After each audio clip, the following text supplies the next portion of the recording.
12 तारीख को आज बड़ा प्रोग्राम किसानों का राजस्थान के जयपुर में करने जा रहे हैं, किस प्रकार का कार्यक्रम है, क्या मकसद है, कौन कौन लोग इसमें शामिल रहेंगे? ऐसा है कि प्राकृतिक खेती को बढ़ावा देना हमारे प्रधानमंत्री जी का विजन है और हमारे मुख्यमंत्री जी का भी विजन है।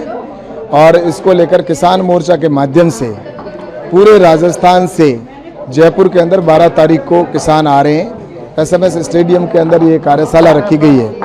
उस कार्यशाला के अंदर किसानों को जागरूक करने का और उनको ये बताया जाएगा कि प्राकृतिक खेती किस प्रकार से की जाती है, जिसके लिए गुजरात के राज्यपाल आचार्य देवव्रत जी हैं और हमारे राजस्थान के राज्यपाल महोदय जी भी रहेंगे और हमारे मुख्यमंत्री आदरणीय भजनलाल जी और हमारे प्रदेश के अध्यक्ष मदन राठौर जी उस कार्यक्रम में मुख्य अतिथि के रूप में रहने वाले हैं, क्योंकि आचार्य देवव्रत जी को इस विषय की बहुत बड़ी एक्सपर्टीज है।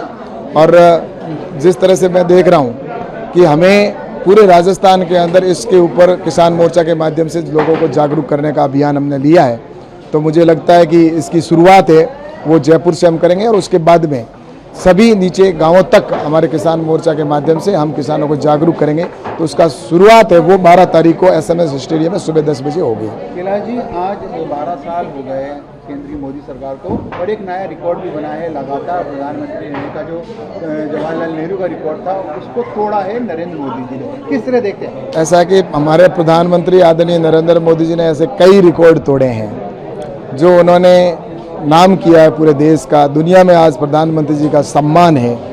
तो मुझे लगता है कि ये 12 साल जो रहे वो बेमिसाल रहे और रिकॉर्ड बनाया है।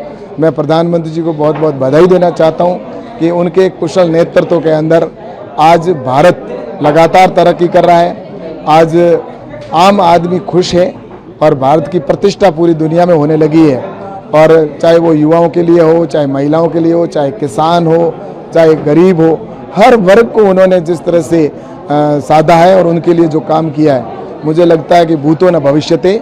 और ये सबसे लंबा कार्यकाल ये जनता के दिलों को जीत के किया है। प्रधानमंत्री जी ने पिछले 12 साल के अंदर एक भी छुट्टी नहीं ली। ये हमारे लिए सबसे बड़ा गर्व का विषय है कि उन्होंने अपना पूरा जीवन राष्ट्र के नाम समर्पित किया है। तो मैं निश्चित रूप से प्रधानमंत्री जी को बहुत बहुत बधाई देता हूँ और उनकी लंबी उम्र की कामना करता हूँ और भगवान से प्रार्थना करता हूँ कि वो हमेशा इस देश की इसी प्रकार से सेवा करते रहें और उनकी लंबी उम्र की कामना करता हूँ। अशोक गहलोत जी का जो बयान हाल ही में आया 2 दिन पहले जयपुर में, तत्कालीन जो 2020 की घटनाक्रम थी 25 सितंबर की, उसको लेकर उन्होंने दोहराया। उन्होंने कहा कि साजिश थी वो राष्ट्रीय अध्यक्ष ना बने, जबकि वो ऐसा चाहते नहीं थे। वो पूरी स्थिति, चूंकि आप राजस्थान से जुड़े हुए जननेता है, उस समय की तमाम परिस्थितियों को देखते हुए किस तरह देखते हैं, क्योंकि कहीं ना कहीं उनके टारगेट उनके शब्दों में माने से कान रहते हैं। ऐसा है कि उन्होंने उस समय सरकार को बचाने पे ध्यान दिया था, जनता की सेवा पे ध्यान नहीं दिया था, जिसकी वजह से उनकी सरकार गई। और अभी भी वो लड़ाई उनकी समाप्त नहीं हुई है। कांग्रेस की अंदर की कलह जो दूसरों पे थोपना चाहते हैं, इसलिए मुझे लगता है कि वो अंदर की अपनी लड़ाई से ही अपने आप को ही, मुझे लगता है कि उनमें क्या करना चाहिए वो उनको देखना है।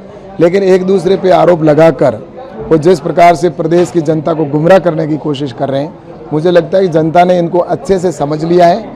और आने वाले समय के अंदर अब न तो कभी राजस्थान में कांग्रेस की सरकार आनी है, क्योंकि अब आने वाले समय में भारतीय जनता पार्टी की सरकार आएगी, बार बार आएगी और अजय सरकार बनेगी। जिस प्रकार से हरियाणा, गुजरात और यूपी के अंदर जिस प्रकार से सरकार बन रही है, वैसे ही लगातार भाजपा की सरकार बनेगी। ये अपनी खुद की कर्मों की जो लड़ाई लड़ रहे हैं वो उनकी लड़ाई है, उनकी अंदरूनी लड़ाई है।